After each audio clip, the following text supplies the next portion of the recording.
কথায় বলে সুখে থাকলে নাকি ভূতে কিলায়। সেই ভূতে এবার ধরেছে কুমিল্লা ভিক্টোরিয়ান্সের মালিক নাফিসা কামালকে।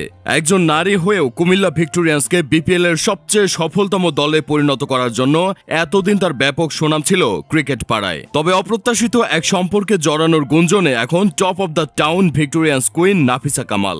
গেল কিছুদিন ধরে দেশসেরা অলরাউন্ডার সাকিব আল হাসান ও নাফিসা কামালের ঘোরাঘুরির কিছু ছবি ভাইরাল হয়েছে নেট দুনিয়ায়, যার সূত্র ধরে সাকিবের সাথে নাফিসার গোপন সম্পর্কের দাবি তুলেছেন অনেকে। এতে সাকিব ও নাফিসা দুজনেই চরম বেকায়দায় পড়েছেন। সমালোচকরা এও বলেছে যে সাকিব আল হাসান ও তামিম ইকবালের বন্ধুত্বে ফাটল ধরার নেপথ্যেও নাকি রয়েছে কুমিল্লার এই নারীর হাত। কুমিল্লা ভিক্টোরিয়ান্সের মালিক ও সাম্প্রতিক সময়ের অন্যতম বিতর্কিত মুখ নাফিসা কামালের আদ্যপান্ত থাকছে এই ভিডিওতে।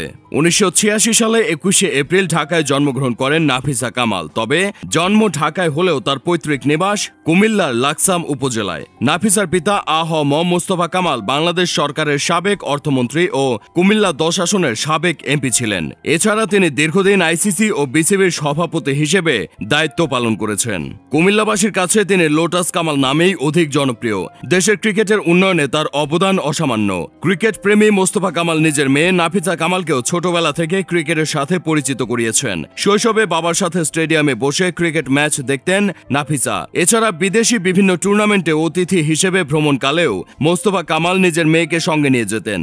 তাই ধীরে ধীরে ক্রিকেটের প্রতি মন বসে যায় নাফিসার। হয়ে ওঠেন একজন ক্রীড়া সংগঠক। তিনি দেশের প্রথম ও একমাত্র নারী যিনি কোনো ক্রিকেট দল পরিচালনা করেছেন। একজন ক্রিকেট সংগঠক হিসেবে নাফিসা কামাল পুরুষদের চেয়ে কোনো অংশে কম নয়, বরং ক্ষেত্র বিশেষে তিনি পুরুষ সংগঠকদের চেয়েও বেশি ক্ষমতার প্রমাণ দিয়েছেন। তাছাড়া মেধার দিক দিয়েও তিনি অন্যদের তুলনায় যোজন যোজন এগিয়ে। নাফিসা কামাল ও লেভেল এবং এ লেভেল শেষ করার পর যুক্তরাষ্ট্রের নর্থ ওয়েস্টার্ন ইউনিভার্সিটি ও বিশ্ববিখ্যাত ম্যাসাচুসেটস ইউনিভার্সিটি অব টেকনোলজিতে পড়াশোনা করেছেন।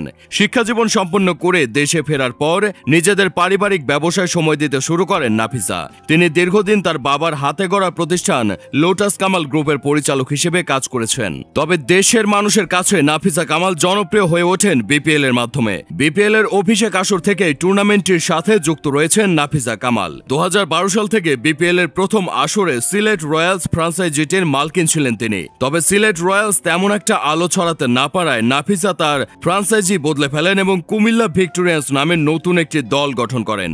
নাফিসার সুদক্ষ পরিচালনায় নিজেদের অভিষেক বিপিএল এই শিরোপা জয় করে কুমিল্লা ভিক্টোরিয়ান্স। এরপর ধীরে ধীরে বিপিএল এর অন্যতম পরাশক্তিতে পরিণত হয় দলটি। একে একে তাদের ট্রফি ক্যাবিনেটে যুক্ত হয় মোট 4টি বিপিএল ট্রফি। কুমিল্লা ভিক্টোরিয়ান্সের এমন অদম্য হয়ে ওঠার পেছনে সবচেয়ে বড় অবদান ফ্র্যাঞ্চাইজির কর্ণধার নাফিসা কামালের। প্রতি আসরে বিপিএল শুরু হওয়ার আগেই তিনি দল গোছানোর কাজে লেগে পড়েন। টি-20 ফরম্যাটের বেস্ট প্লেয়ারগুলোকে নিজেদের শিবিরে যুক্ত না করা পর্যন্ত তার ঘুম হয় না। কুমিল্লা ভিক্টোরিয়ান্সকে নাফিসা এমনভাবে ঢেলে সাজান যে দেখে মনে হয় এটি বিপিএল এর দল নয়, বরং আইপিএল অথবা বিগ ব্যাশের কোনো দল। এত সুনাম অর্জনের পরও চলমান বিতর্ক তাকে দেশবাসীর চোখে নিচে নামিয়ে দিয়েছে। এই বিতর্ক থেকে বেরিয়ে এসে নিজের সাংগঠনিক দক্ষতা নিয়ে নাফিসা আবারও সবার মন জয় করতে পারবেন কিনা সেটি এখন দেখার বিষয়। ভিডিওটি ভালো লাগলে আমাদের ইউটিউব চ্যানেলটি সাবস্ক্রাইব করে পাশেই থাকুন।